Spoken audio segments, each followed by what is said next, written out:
Inglaterra, 1536. Nas primeiras horas da madrugada, um grito atravessa os corredores do Palácio de Whitehall. É o rei Henrique VIII, um dos homens mais poderosos do mundo, está prostrado na cama, suando e gemendo de dor. Seu dedão do pé direito está vermelho, inchado. A dor é tão intensa que ele não consegue nem mesmo suportar o toque do lençol de seda. Os médicos da corte se reúnem ao redor dele, perplexos com a situação. Eles conhecem essa condição, já viram antes. Eles chamam de gota, do latim guta, como se algo estivesse pingando dentro das articulações. Mas o que estava causando aquilo? Os médicos analisam a vida do rei. Banquetes intermináveis, montanhas de carne assada, caça selvagem e muitas aves enchiam as mesas. Por outro lado, os camponeses consumiam pouca carne e não tinham gota. Para eles, não era possível colocar carne na mesa todos os dias. Diante desse contraste, a conclusão parecia inevitável. É a carne. O excesso de carne está corrompendo o sangue do rei. Essa explicação parecia lógica. Nobres e reis comem muita carne. Nobres e reis têm gota. A conexão estava feita. Nascia ali uma das primeiras associações entre carne e gota. Um mito médico que atravessaria séculos e que, até hoje, ainda resiste. Mas havia uma peça faltando naquele quebra-cabeça. Algo que os camponeses jamais tocavam. Um luxo raro, caríssimo, símbolo de poder e status. Henrique VIII, porém, consumia em grandes quantidades todos os dias: o açúcar e o álcool. Hoje vamos investigar a ciência e a história para entender o que de fato causa a gota e o ácido úrico elevado. Para isso, precisamos primeiro entender como o corpo processa energia. Quando você come, seu corpo transforma parte do alimento em combustível. Mas nem todo combustível é processado da mesma forma. A glicose, por exemplo, pode ser usada por praticamente todas as células do corpo. Músculos, cérebro, coração, todos podem queimar glicose diretamente. É uma via metabólica democrática. Mas a frutose é diferente. E aqui é importante deixar claro: o problema não é a fruta. Na fruta inteira, a natureza colocou a frutose embalada com fibras e antioxidantes que protegem seu metabolismo. O problema é a dose excessiva e isolada de frutose, como nos xaropes, açúcares industriais e sucos concentrados. Mas voltando ao metabolismo, a frutose só pode ser processada em um lugar, no fígado. E é justamente nessa exclusividade que mora o perigo. Quando o fígado metaboliza a frutose, ele produz vários subprodutos. Um deles é o ácido úrico. Em pequenas doses, isso não é problema. Mas quando a frutose vem em excesso, a produção de ácido úrico dispara e o corpo pode não dar conta de eliminá-lo. E, curiosamente, a frutose se comporta no fígado de uma forma muito parecida com o álcool. E aqui está algo que pouca gente sabe. O açúcar de mesa, a sacarose, é composto por metade glicose e metade frutose. Ou seja, cada vez que você come açúcar, metade dele vai direto bombardear o fígado e produzir ácido úrico. E a carne? O que a ciência diz sobre ela? A carne contém purinas, compostos que, quando degradados pelo corpo, também geram ácido úrico. Mas aqui está uma diferença importante. Um corpo saudável consegue lidar com eficiência com as purinas da carne. Os rins filtram o ácido úrico e o eliminam pela urina. É um processo natural, equilibrado. O problema não é a produção natural de ácido úrico, o problema é não conseguir eliminá-lo. E é aqui que a diferença entre carne e açúcar se torna devastadora. A carne pode elevar o ácido úrico no sangue por algumas horas até ser eliminado. Mas o açúcar e o álcool, eles travam a saída, porque não se trata apenas de produzir mais ácido úrico. Trata-se de sabotar a capacidade do corpo de eliminá-lo. O Dr. Richard Johnson, uma das maiores autoridades mundiais no assunto, vem evidenciando isso em suas pesquisas. A frutose em excesso ativa uma espécie de interruptor de gordura no corpo. Ela não só gera o ácido úrico, mas usa esse ácido para sinalizar ao corpo que ele deve estocar energia e inflamar, dificultando sua limpeza natural. E é aí que tudo se complica. Quando o corpo perde a capacidade de eliminar ácido úrico, o sangue começa a saturar. É como açúcar dissolvido em água. Se você coloca açúcar demais, chega um ponto em que ele não dissolve mais e começa a cristalizar. E quando esses cristais se formam, a guerra começa. Mas existe um detalhe cruel nessa história. O local onde esses cristais se formam não é aleatório, pois o corpo humano não tem a mesma temperatura em todas as regiões. As extremidades, como dedos dos pés, mãos e orelhas, são naturalmente mais frias que o resto do corpo. E temperaturas mais baixas favorecem a cristalização. É física pura.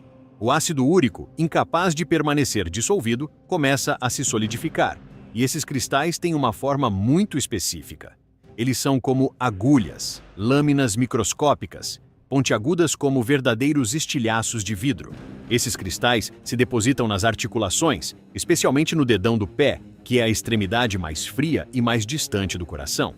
E então, o sistema imunológico detecta. Para o corpo, esses cristais são verdadeiros invasores. Eles são corpos estranhos, partículas perigosas que precisam ser destruídas. As células de defesa atacam, liberam substâncias inflamatórias. A articulação incha, fica vermelha, quente. A dor é descrita como uma das mais intensas que a medicina já documentou. No século XVII, o médico Thomas Sydenham, que também sofria de gota, escreveu: "A dor é tão violenta que não se pode suportar nem o peso de um lençol sobre o membro afetado." Outro relato médico da época comparava a sensação a um cão mordendo a articulação, sem jamais soltar. Mas aqui fica a grande pergunta: por que algumas pessoas acumulam tanto ácido úrico e outras não? E por que o corpo perde a capacidade de eliminá-lo? A resposta para isso muda tudo. Eis o que realmente importa. A diferença entre quem acumula ácido úrico e quem não acumula não se resume à dieta do dia anterior. A resposta está nos rins e em como eles filtram o sangue.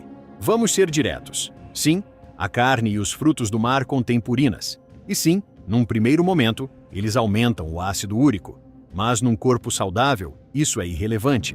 Já vimos isso. Os rins identificam o excesso, filtram e eliminam pela urina. Então por que o sistema falha? Por que a porta de saída se fecha? Porque o corpo entra em um ambiente metabólico desfavorável, onde a insulina permanece muito alta. Quando os níveis de insulina estão altos, algo que acontece com o consumo crônico de açúcar e carboidratos refinados, os rins recebem uma ordem clara: segurar o ácido úrico, não eliminar, reter. E isso não acontece isoladamente, vem acompanhado de toda uma constelação de alterações metabólicas: resistência à insulina, gordura visceral, triglicerídeos elevados, inflamação crônica, pressão sobre os rins. A gordura visceral, aquela que envolve os órgãos, não é inerte. Ela libera sinais inflamatórios que bagunçam a função renal e dificultam ainda mais a eliminação do ácido úrico. A resistência à insulina sobrecarrega o fígado. Triglicerídeos se acumulam. O metabolismo da frutose fica ainda mais disfuncional. E aqui está a parte crítica. Quanto mais resistente à insulina o corpo se torna, mais insulina o pâncreas produz. E quanto mais insulina circulando, mais os rins são impedidos de eliminar ácido úrico. É um ciclo vicioso, bioquímico, previsível e devastador. E o álcool? O álcool faz um ataque duplo. Aumenta a produção de ácido úrico e dificulta a eliminação pelos rins. A frutose em excesso, seja do açúcar de mesa, do xarope de milho ou de sucos e frutas muito doces em grandes quantidades, faz exatamente a mesma coisa. Outro fator, menos falado, são as deficiências de micronutrientes. Magnésio, vitamina C e outros nutrientes essenciais ajudam o corpo a processar e eliminar ácido úrico. Quando estão em falta, o problema se agrava. O ácido úrico elevado não é apenas a causa da dor no pé. Ele é um alarme de incêndio gritando que o seu metabolismo, o motor do seu corpo, está falhando. E os dados históricos confirmam isso de forma assustadora. Nos últimos 50 anos, o consumo de carne vermelha permaneceu relativamente estável, mas o consumo de xarope de milho rico em frutose, refrigerantes e açúcar triplicou. O resultado? A epidemia de gota acompanhou o açúcar, não a carne. Ok, tudo isso nos leva a um mistério biológico. Se o ácido úrico é tão perigoso, por que a natureza nos desenhou assim? Para entender isso, precisamos olhar para uma diferença biológica fundamental entre nós e o resto da natureza. Você já reparou que cães, gatos e a maioria dos mamíferos não sofrem de gota? Eles podem comer carne crua, vísceras, caça e nada acontece. O segredo é uma enzima chamada uricase. Para a maioria dos animais, essa enzima funciona como um triturador de lixo. Ela pega o ácido úrico, quebra e elimina rapidamente. O sistema deles fica limpo. Mas em algum momento da história da nossa biologia, o ser humano perdeu essa capacidade. Nós não temos esse triturador. Até parece um defeito, mas veja. Cientistas acreditam que isso, na verdade, foi uma estratégia de sobrevivência do corpo humano. Imagine um cenário antigo de frio extremo e escassez de comida.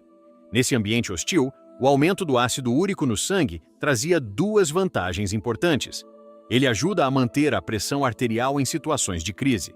E o mais importante, ele funciona como um sinal para o corpo estocar gordura rapidamente. Quando nossos ancestrais encontravam frutas no verão, o ácido úrico subia e dizia ao fígado: não desperdice energia, transforme tudo em gordura. O inverno está chegando. No passado, ter uma gordurinha sobrando era uma vantagem. Garantia a sobrevivência contra a fome. Foi essa característica biológica que permitiu à humanidade atravessar tempos difíceis. O problema é que o ambiente mudou. A nossa biologia, porém, continua a mesma. Nós ainda temos o mesmo corpo preparado para a escassez, vivendo num mundo de excessos. Hoje, não comemos frutas apenas numa curta estação. Nós bombardeamos o fígado com açúcar e álcool o ano inteiro. Pense na cerveja, por exemplo. Normalizamos o alto consumo dessa bebida que traz uma combinação muito perigosa. Álcool mais carboidrato líquido, um ataque duplo ao metabolismo, produção excessiva de ácido úrico e bloqueio da eliminação pelos rins. E como o corpo interpreta essa enxurrada química? Ele entende que precisa entrar em modo de emergência. Ele tenta nos salvar de um inverno escasso de comida, que nunca chega. O mecanismo que nos salvou da fome, hoje nos adoece diante do excesso de substâncias concentradas. A gota não é apenas uma dor na articulação. O ácido úrico elevado é o aviso de que o seu metabolismo está em pânico. Esqueça a dor no pé por um instante. A gota é dramática, sim. É o alarme de incêndio tocando. Mas o verdadeiro problema é quando o alarme não toca. A grande maioria das pessoas com ácido úrico alto não tem crises de gota. Ainda. Mas, por dentro, o corpo está sofrendo uma corrosão silenciosa. O dano mais perigoso acontece nas artérias. O ácido úrico ataca diretamente a produção de óxido nítrico. Essa é a substância que mantém os vasos sanguíneos relaxados e flexíveis. Sem óxido nítrico, as artérias endurecem. O sangue tem dificuldade para passar. A pressão sobe. Lembra da vantagem evolutiva de subir a pressão? Hoje, isso se traduz em hipertensão crônica, infarto e AVC. E não para por aí. O ácido úrico elevado age como um agente oxidante. É como se ele estivesse enferrujando suas células por dentro. Isso acelera o envelhecimento e sobrecarrega os rins, que começam a perder capacidade de filtração muito antes dos exames de rotina indicarem insuficiência renal. É um ciclo vicioso perfeito. A insulina alta prende o ácido úrico. E o ácido úrico alto cria inflamação, que piora a resistência à insulina. Um alimenta o outro, numa espiral descendente. Ok, mas se a genética joga contra nós e o ambiente moderno é uma armadilha, qual é a saída? A boa notícia é que a solução não exige remédios mágicos nem rituais complexos. Ela exige apenas que paremos de lutar contra a nossa própria biologia. Lembra do rei Henrique VIII? Ele comandava um dos exércitos mais temidos da Europa, acumulava riquezas imensas após confiscar os bens da igreja e detinha poder absoluto sobre seus súditos. Mas era um refém da própria ignorância sobre como seu corpo funcionava. Morreu inchado e debilitado, sem compreender que sua saúde estava sendo minada pelo consumo constante de vinhos, cervejas e doces. Nós, hoje, temos algo que o rei da Inglaterra jamais teve: conhecimento. Sabemos que o ácido úrico alto não é uma sentença de prisão perpétua, é apenas um sinal de trânsito, um sinal pedindo para darmos meia volta. Quando deixamos de focar apenas na dor e passamos a agir sobre a causa metabólica, quando trocamos os excessos modernos por comida de verdade e baixamos a insulina, a mágica acontece. O interruptor de gordura desliga, os rins voltam a respirar, o sistema de eliminação volta a funcionar e o ácido úrico finalmente encontra a saída. O corpo humano tem uma capacidade de regeneração impressionante quando criamos o ambiente certo. Não é sobre cortar a carne que nutriu nossa espécie por milênios, é sobre cortar os excessos modernos que a nossa genética nunca pediu. E claro, quem já tem gota ativa ou problemas renais precisa ajustar quantidades com orientação nutricional até o terreno metabólico melhorar. A gota foi chamada por séculos de a doença dos reis, mas a verdadeira realeza é ter saúde, é ter autonomia para envelhecer com as artérias limpas, o metabolismo funcionando bem e as articulações fortes. Henrique VIII não teve escolha. Nós temos.